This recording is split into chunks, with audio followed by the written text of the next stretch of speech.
Hi, I'm Dr. Divyata Hingwala, pediatric neuroradiologist, going live on Unimo Universe of Moms, the world's largest community of mothers, for community key activity. And today we will be talking a little bit about how to develop children's brains.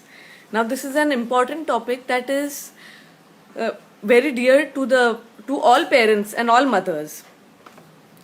First, let us start a little bit about how children are different from adults. Children are really, I believe, the biggest heroes of this COVID pandemic that we are going through.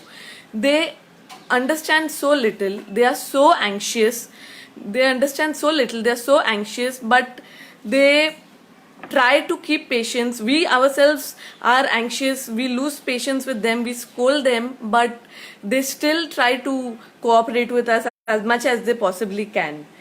We have to remember when we are going through this and even during the routine activities that the brain growth is not linear. Children are not miniature adults, they are not mini me's. They are actually very different. They're different physiologically, they are different mentally from the bigger people like us. Their brains are not yet developed. In fact, when kids are born, for human beings, they are much smaller, much more helpless than other animals that are born in the wild, because our human brains are much larger, our skulls are much larger, so we will not be able to deliver them if they grow when they are able to take care of themselves. So when they are born, we have to take care of them for the first 2 or 3 years of their lives. They are almost completely dependent on us, and slowly their brains start growing, their brains start developing more and more, and they are able to be independent. They are able to gain independence from their parents and other caregivers. So, because the brain growth is not linear, this brain growth occurs exponentially in the earlier period of life. Like in the first couple of years, it is the fastest. Up to 5 years, the brain growth is really fast, and in fact, the brain keeps developing rapidly up to around 8 years. That is not to say that at 8 years the brain growth stops completely or grows very slowly. The brain keeps developing maybe up to the age of 20 years, but the most exponential growth occurs up to 5 to 8 years. Now, this is a period of great opportunity for us. Up to this age, the kid's brain is like a sponge. They will soak up everything, good or bad, that we give to them. The number of neurons, and the new neurons are the brain cells, the number of brain cells and the new connections that develop between the brain cells, the covering of the brain cells, that is called the myelin sheath, that is the fatty covering of the brain cells that protects the brain cells. All this increases up to the age of 2 to 5 years, and it continues up to 20 years, about 20 years of age. So, because the brain cell is increasing, and the kids are like a sponge, they soak up languages. It's so easy to learn languages in the earlier periods. Kids will learn 2, 4 languages very easily if they hear it spoken at home or in their routine day-to-day life. Also, kids will learn cycling or swimming very easily at this age, or any new game they will pick up. Unfortunately, they will even pick up things you don't want them to pick up. Like, for example, if by mistake we say a swear word, they will keep repeating it over and over and over again. That's the funny part of how kids pick up things very quickly. So, because kids will grow very fast, and their brains develop very rapidly at this age, it becomes our responsibility as parents and as mothers to make sure that it develops rightly. Just like a flower bud will bloom when it is meant to, kids will also develop when they are meant to. And it is very difficult to really force a flower bud to bloom before its time. We can't really teach a kid ABC or any concept before the kid is ready to learn. When the kid is ready to learn, the kid will pick it up very quickly, and it will be a almost painless process. So at this point, what do kids really need from us to grow and develop well? Just like a flower bud will need soil, manure, water, and sunlight to grow well, kids first will need lots of love and unconditional understanding from us, and lots of patience every day in day-to-day life, and especially at this point at this point in time, kids will need patience. Childhood is really so truncated. A very good friend of mine once mentioned, like when we were kids, we used to be kids till maybe we were 15, 18. Now kids are kids only till they are 8, 10, 12, and then they grow up so fast.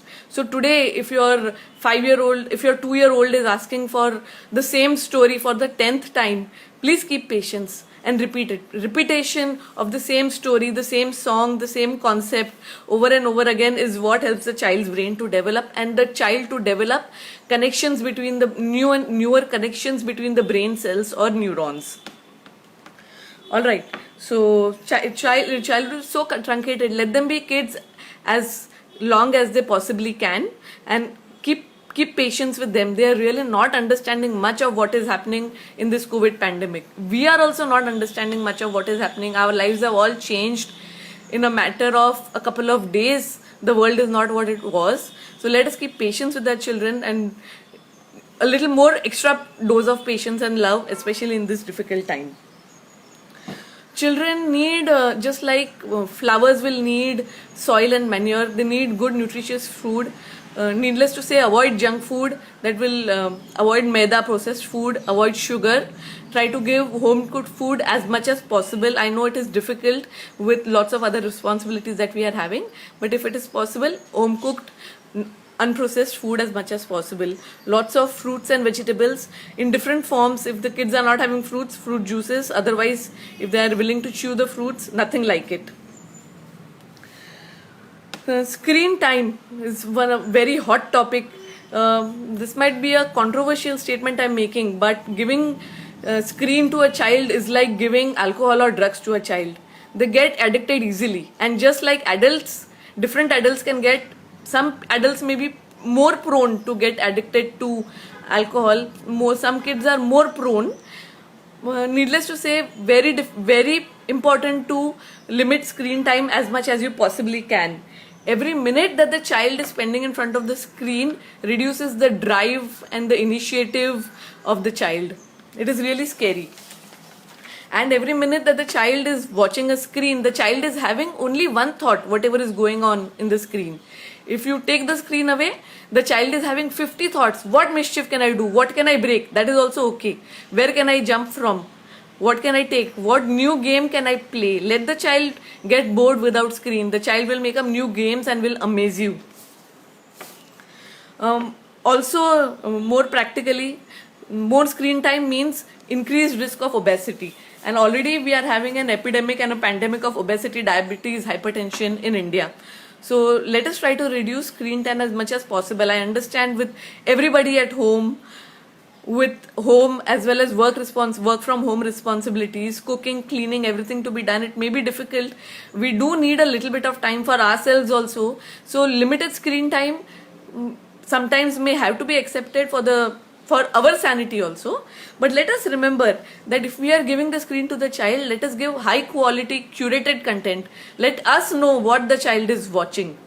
It should not be like the child is left unsupported. We'll be shocked at the stuff kids can find online and the scary and bad stuff that the kids can find online if we give them the device in their hands. So let us see what the child is seeing, sit with the child and try to enjoy the cartoons with the child if we have to allow them. If possible, avoid cartoons and watch more realistic things on TV. That is much better than watching animated cartoons or any violent shows. Violence is to be avoided. Violent video games, violent shows on TV. Obviously, I'm sure all moms will try to avoid. I don't have to tell you that. Sitting with the child and explaining what is happening will also help to develop the kids' vocabulary. So that's very important. Okay, so this is screen time.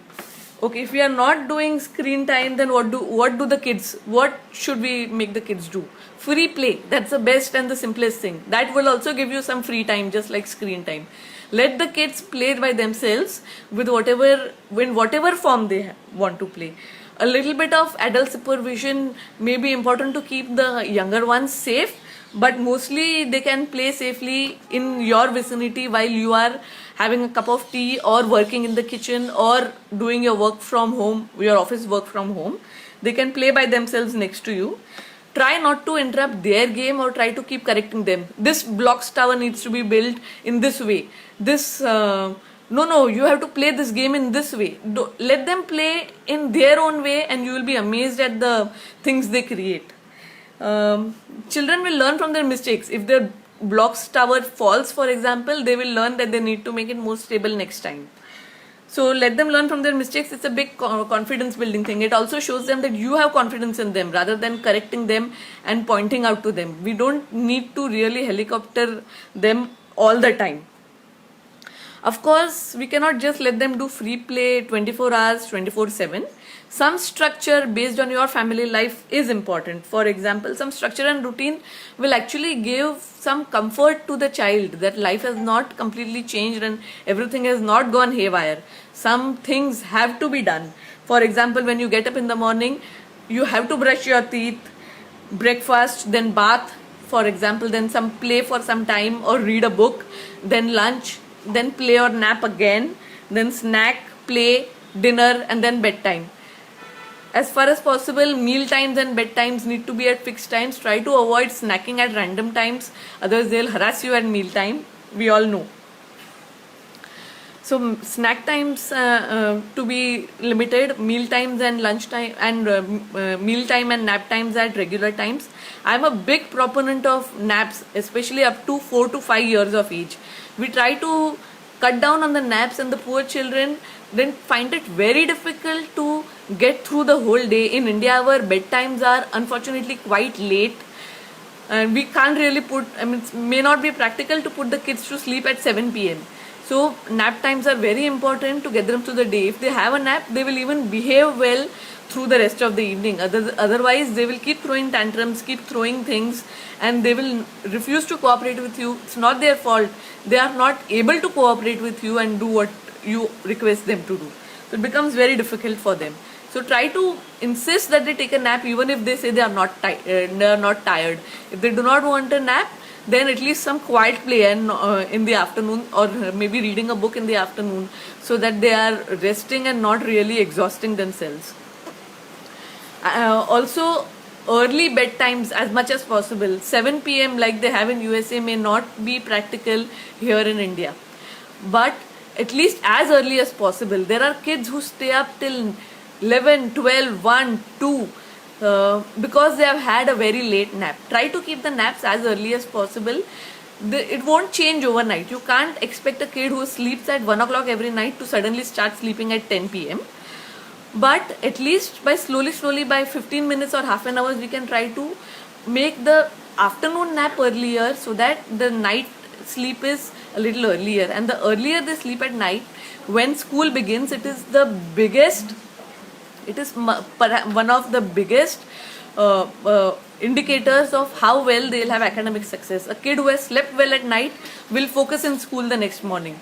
If the child has not slept properly at night, the child will feel drowsy and will not really grasp what the teacher is teaching the next morning.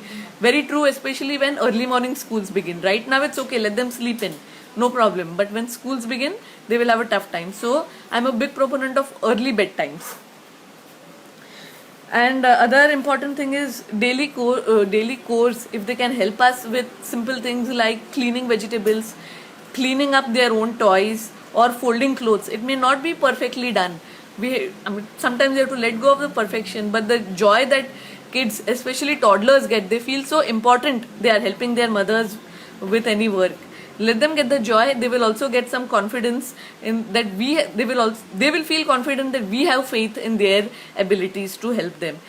Don't immediately correct what they have done. If the clothes are not folded correctly or the things are not kept away as you would have kept them, it is okay. If you want to correct it quietly. It's some covert operation.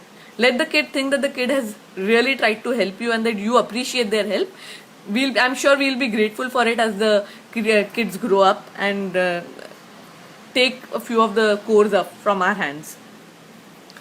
Outdoor play in these days may not be possible, but as far as if possible, if we are having a small garden or terrace, some of us are lucky enough to have this access. If then it is very important to get a little bit of sunlight. If we are not having any access to any outdoor areas, then whatever running, jumping, physical activity, yoga can be done. Possibly even the smaller kids can do yoga at home. It is very useful to release the pent up energy and frustration that the kids have. There are many kids activities for gross motor and fine motor development. For example, paper tearing, ripping old sheets of paper. It's really, sometimes we have to think when we are saying no for certain thing, is it really worthwhile? If it is a relatively safe activity that is not harming anybody or is not unduly destructive, let them rip paper, rip old newspapers or magazines, crumple the newspapers, tear with scissors. Then also other activities that are very useful for fine motor activity are beads, weaving activities. So whatever the kids like, any touching anything with small kitchen tongs, picking up, transferring small objects with kitchen tongs, or transferring fluid from one container to another in the bathroom. It will keep them occupied for half an hour. Believe me, you can get a little bit of work done, and the kid is also building up the small muscles of the hand and the arm.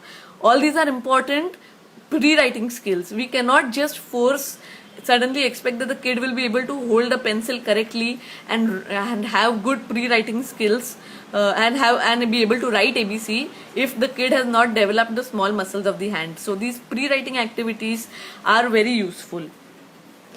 So also try not to encourage every small act. For example, if the child is helping you at home or having appropriate behavior, please encourage it. Positive reinforcement will help the connection between the neurons or the brain cells to grow, to get stronger and stronger, and the kid will keep repeating the good activities, good into inverted commas.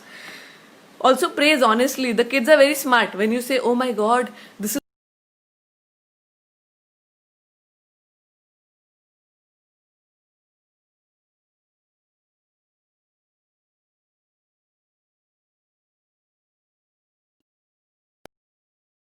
kid will know if your praise is honest or not.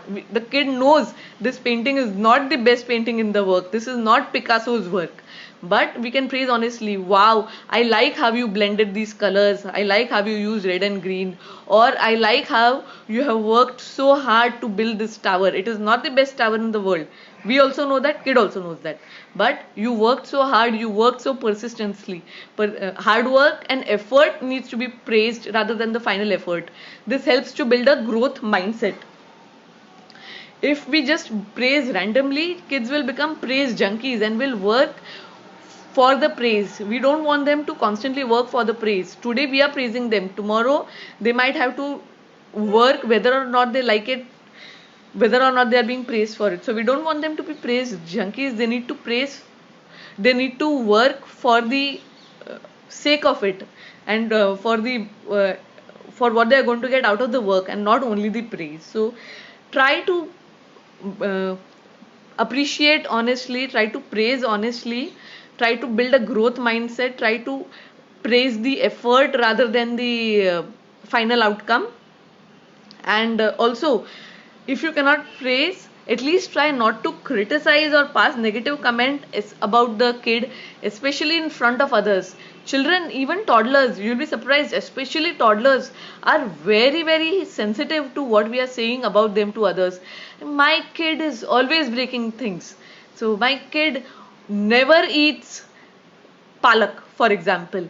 If you say this, the kid will hear it and will believe, oh, I don't eat palak, so the kid will never eat palak. If you say, oh, if you say in the hearing of others, for example, oh, my kid eats all vegetables, and you keep repeating it, even if the kid does not eat all vegetables, the kid will slowly start eating at least a few vegetables. So, I mean, little bit of honesty is required, temper it, but do not criticize. Do not say my kid does not know, does not study. My kid never studies. My kid never reads books. This never word is a very dangerous word. So be careful. Kids are very sensitive to labels and to negative criticism. Okay, I think that brings us to the end of our talk. Disclaimer, very important disclaimer. I am not a parenting expert by any stretch of imagination. I am not a parenting expert. I am a neuroradiologist. I have just seen how brains develop, especially kids' brains develop and how they change over time. And so these are just a few suggestions about how to help the brain to develop well. I mean, and that's all. That's what all of us want as mothers. Thank you very much to Unimo. I really appreciate this event and this opportunity to speak live. I'll be happy to address any questions live or in the comments. Thank you.